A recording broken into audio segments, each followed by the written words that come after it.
من يهده الله فلا مضل له ومن يضلله فلا هادي له ونشهد أن لا إله إلا الله وحده لا شريك له ونشهد أن سيدنا وإمامنا وقدوتنا محمدا عبده ورسوله صلى الله تعالى عليه وعلى آله وأصحابه وأزواجه وذرياته وأهل بيته أجمعين ومن تبعهم بإحسان ودعا بدعوتهم إلى يوم الدين. أما بعد،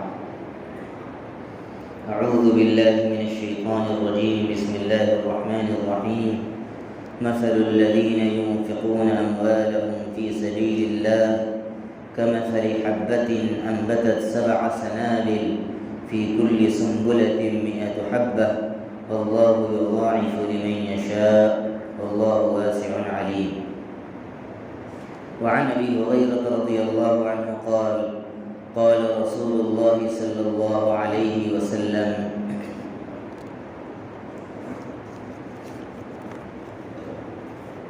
يتقارب الزمان ويقبض العلم وتظهر الفتن ويلقى الشح ويكثر الهرج.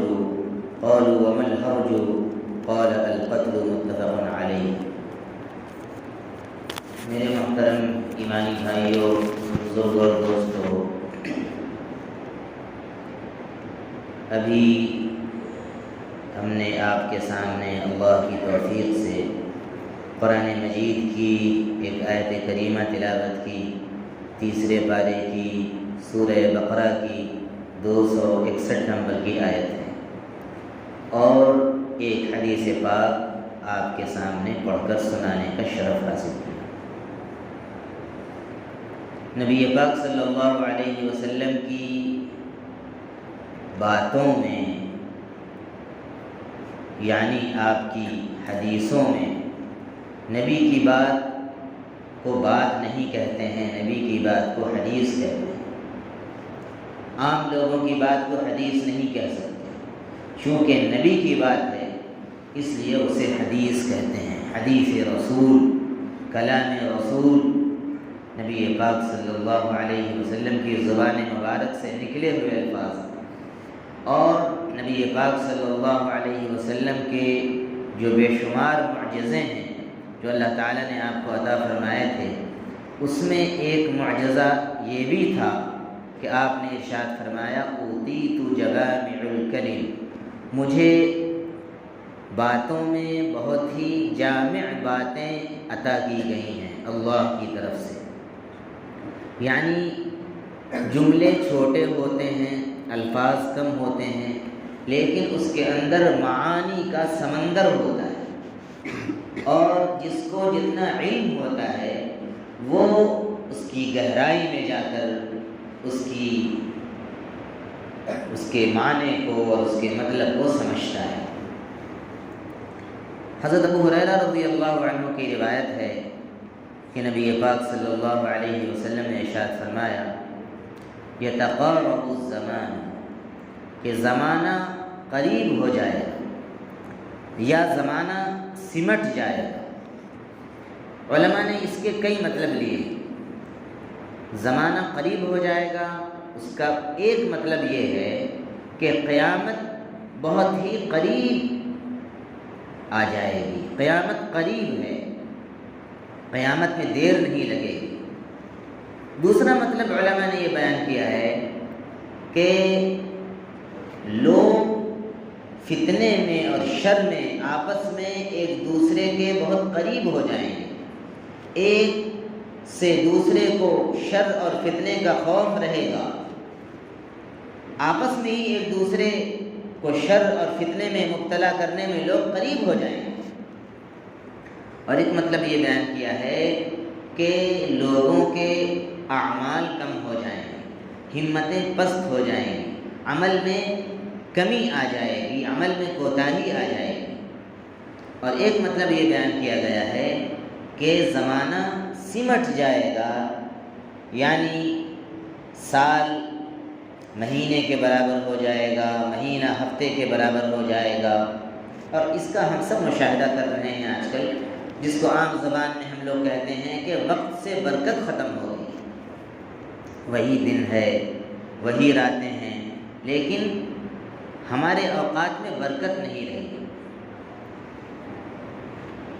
اور ایک مطلب یہ بیان کیا گیا ہے کہ حکومتیں جلد از جلد ختم ہو جائیں گی، نئی نئی حکومتیں قائم ہوں گی۔ اس کو بھی ہم لوگ دیکھ رہے ہیں۔ ابھی چند سالوں پہلے 20، 30، 40، 50 سال کے اندر کتنے ملکوں میں کتنے انقلابات آئے، آپ سب جانتے ہیں۔ عراق کی حکومت ختم کر دی گئی، لیبیا کی حکومت ختم کر دی گئی، اور سعودی عرب کے اندر تو خلافت عثمانیہ کے خاتمے کے بعد کتنی تیزی کے ساتھ وہاں پر تبدیلی آئی ہے، اور پہلے کیسے اللہ والے حکمران تھے اور اب کیسے دنیا دار اور جاہ پرست اور یہودیوں اور امریکہ کے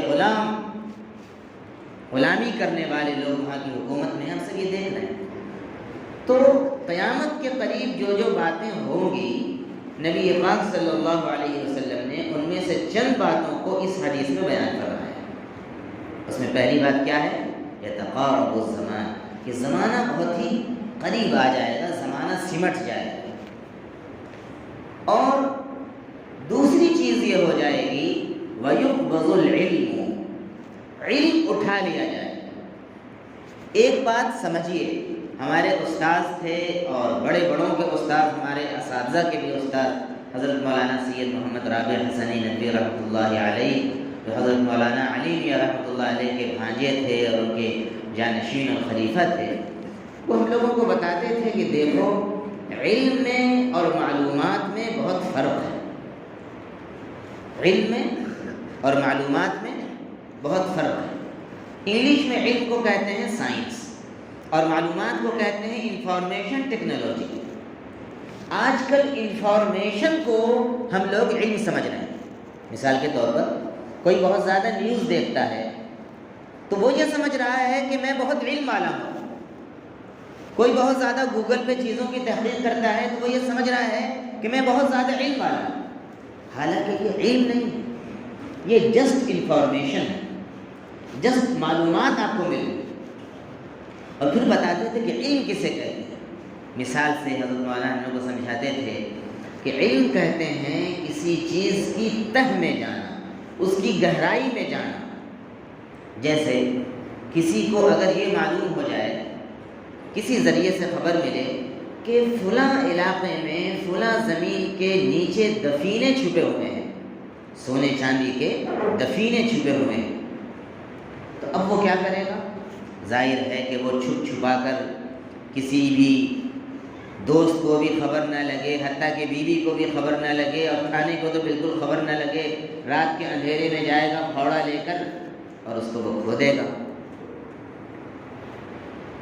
کھود لے گا، بہت کھودے گا، لیکن جب تک اس کو وہ سونے کی ہانڈی نظر نہیں آئے گی تب تک یہ کہیں گے کہ اس کو ابھی انفارمیشن ہے، اس کو معلومات ہے، علم نہیں۔ لیکن کھودتے کھودتے جب اس کو وہ ہانڈی مل جائے، اس کا پھاوڑا ہانڈی پہ پڑے اور ٹن سے آواز آئے اور اس کو ہانڈی نظر آ جائے، تب کہیں گے کہ اس کو اس دفینے کا علم۔ اس کو دوسری مثال سے آپ سمجھیے، کچھ لوگ ہوتے ہیں جو سمندر میں جاتے ہیں موتی کو تلاش کرنے کے لیے۔ سمندر میں سیپ کے اندر موتیاں ہوتی ہیں اور بہت قیمتی قیمتی پتھر ہوتے ہیں، تو بہت سے لوگ غوطہ خور جو جاتے ہیں وہ اوپر ہو کر چلے آتے ہیں، ان کی ہمتیں اتنی نہیں ہوتی ہیں، وہ کھوج نہیں پاتے۔ لیکن بعض ایسے ہمت والے غوطہ خور ہوتے ہیں جو سمندر کی تہوں میں چلے جاتے ہیں اور وہاں سے موتی کو نکال کے، مونگے کو نکال کے لے آتے ہیں۔ تو جو تہ میں جا کر مونگے کو اور موتی کو نکال لے کر آ جائے تو اسے کہیں گے کہ اس کو موتیوں کا علم ہے۔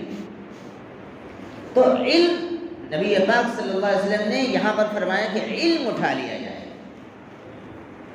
اور ایک حدیث میں گویا کہ وہ حدیث اس حدیث کی تشریح ہے آپ صلی اللہ علیہ وسلم نے ارشاد فرمایا ان اللہ لا يقبض العلم انتزاعا ينتزعه من العباد، اللہ تعالیٰ ایسا نہیں کرتا ہے، اس کی یہ عادت نہیں ہے کہ علم کو اچانک سے اٹھا لے، کہ اپنے بندوں سے اس کو ختم کر دے، وَلَكِنْ يَقْبِضُ الْعِلْمَ بِقَبْضِ الْعُلَمَاءِ، لیکن اللہ تعالیٰ کرتا یہ ہے کہ بڑے بڑے علم والے کو، عالم کو، علماء کو، جن کے سینوں میں قرآن و حدیث کا علم ہے اور جو علم کی گہرائی میں اترے ہوئے ہیں، علم کے سمندر کے غوطہ خور ہیں، اور وہاں سے وہ مسائل کو نکال کر لاتے ہیں اور عوام کو بتاتے ہیں کہ فلاں آیت سے یہ مسئلہ نکل رہا ہے، فلاں حدیث سے یہ مسئلہ نکل رہا ہے۔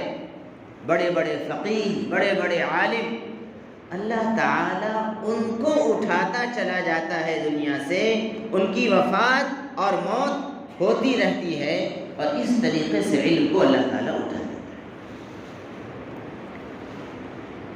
حتی اذا لم یبق عالما، یہاں تک کہ جب کوئی بھی عالم، علم والا، گہرا علم رکھنے والا، مسائل کا استنباط کرنے والا نہیں رہتا ہے دنیا میں، جب نہیں بچے گا، اتخذ الناس رؤوسا جہالا، تو لوگ جاہلوں کو اپنا سردار بنا لیں گے، اپنا امام بنا لیں گے۔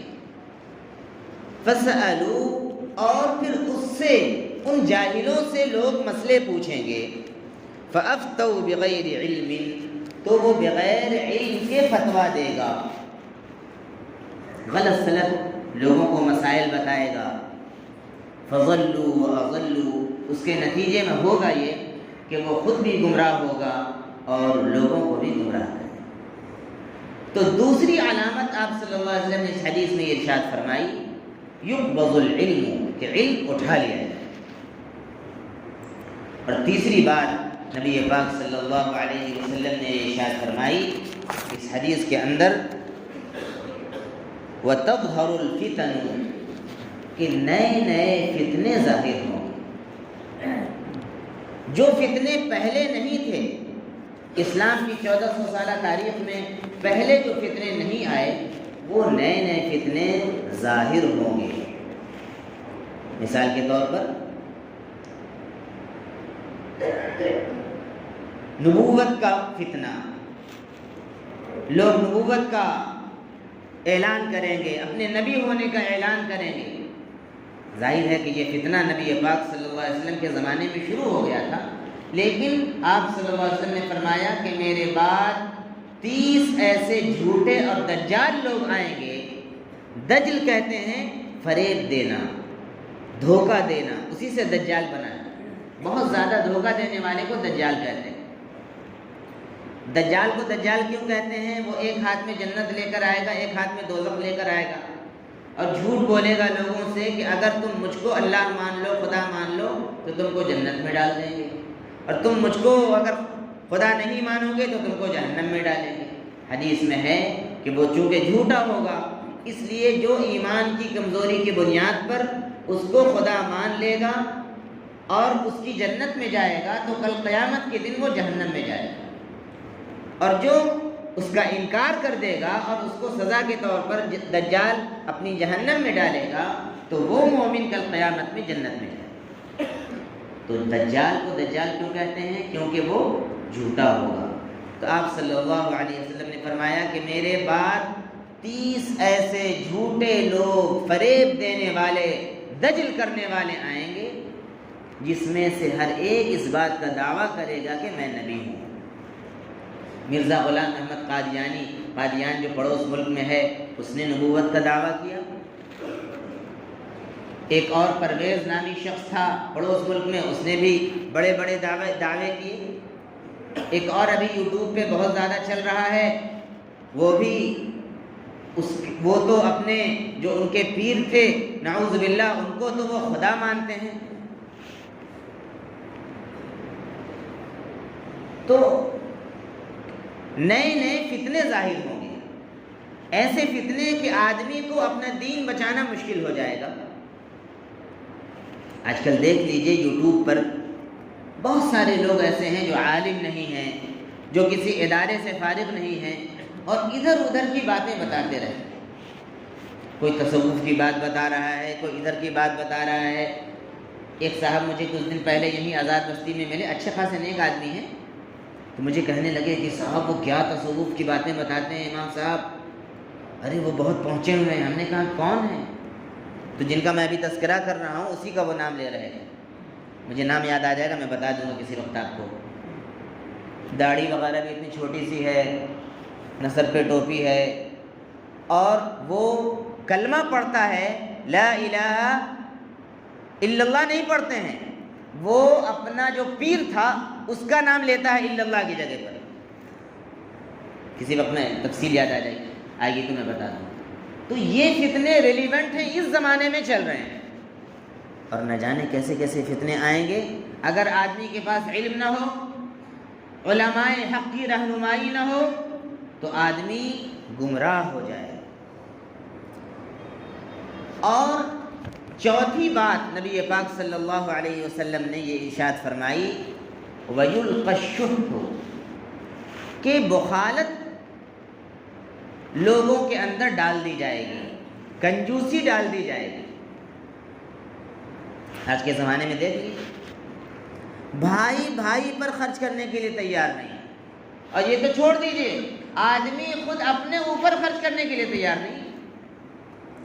میں ایک بات اگر کہہ دوں گا تو شاید آپ لوگوں کو ہنسی آئے، بہت سے ایسے لوگ ہیں جن کی زیادہ تنخواہ ہوتی ہے، وہ اپنی چپل بھی نئی نہیں خریدتے، آپ غور کیجئے، اور مسجد میں آتے ہیں تو بہت ہی پرانی لنگی پہن کے آتے ہیں، ٹوپی بھی بہت زمانے سے چل رہی۔ آپ پیمنٹ پتہ کریں گے، سرکاری پیمنٹ ہے، بہت اچھا کماتے ہیں، اپنے اوپر خرچ کرنے کے لیے تیار نہیں۔ بخالت، وَمَن یُوقَ شُحَّ نَفْسِهِ، قرآن مجید میں فرمایا گیا کہ اللہ کے راستے میں تم اگر قرض دو، اللہ کو اگر قرض دو گے تو اللہ تعالیٰ تمہیں بہت بڑھا چڑھا کر دے گا۔ اللہ کے راستے میں خرچ کرو۔ وَمَن یُوقَ شُحَّ نَفْسِهِ، جو اپنے نفس کی بخالت سے، کنجوسی سے بچا لیا گیا تو وہ بہت کامیاب ہے۔